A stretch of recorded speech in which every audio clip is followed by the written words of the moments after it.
Monsieur Faron, monsieur le recteur, qu'est-ce que le AFC représente pour vous? Le AFC, je pense que c'est d'abord une révolution culturelle. Il y a encore 10 à 15 ans en arrière, on n'avait pas mis la formation de l'ensemble des personnels de l'éducation nationale au cœur de nos priorités. C'est une préoccupation qui a été tracée par le Grenelle de l'éducation et aujourd'hui, dire que dans l'éducation nationale, il faut se former, on peut se former et on a besoin de se former. C'est un message très fort. C'est un message très fort d'abord pour tous nos personnels enseignants et administratifs, mais aussi pour comment nous allons porter la mission de service public, être encore plus à l'écoute de l'ensemble des jeunes Alsaciennes et des Alsaciens. Donc c'est vraiment une étape centrale. Quelle place et quel rôle pour vous au sein de l'EAFC? Alors je pense que les initiatives ont vocation à être animées, portées directement par le recteur, parce que c'est un projet qui nous a été évidemment fortement demandé par les ministres, à la fois Jean-Michel Blanquer puis désormais par Papa Ndiaye.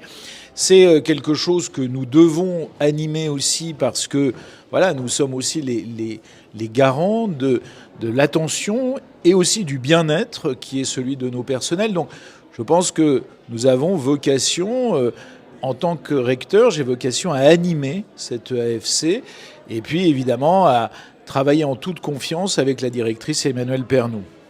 Comment voyez-vous la formation de demain? La formation de demain, vous savez, moi j'étais avant administrateur du CNAM, du Conservatoire national des arts et métiers, donc c'est des sujets que j'ai déjà eu l'occasion de porter dans une vie antérieure. Je pense que la formation de demain, elle doit être articulée sur le bon binôme connaissance-compétence, connaissance évidemment des enjeux et puis compétence dans la manière de les appliquer.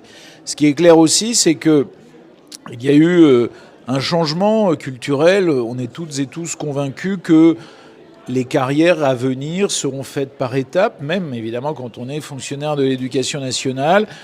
On peut choisir d'aller vers des métiers d'encadrement, on peut choisir d'autres, aventures au sein de l'éducation nationale. Pour tout cela, pour les réussir, nous avons aussi, et c'est une autre évolution forte, compris combien la formation était absolument nécessaire.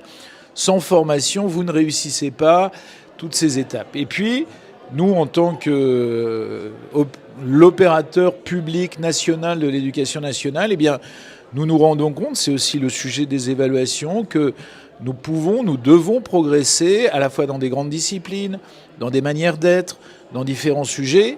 Et pour cela, il faut que nous préparions tous nos personnels à assumer ces missions. Monsieur le recteur, nous vous remercions. Merci beaucoup. Merci.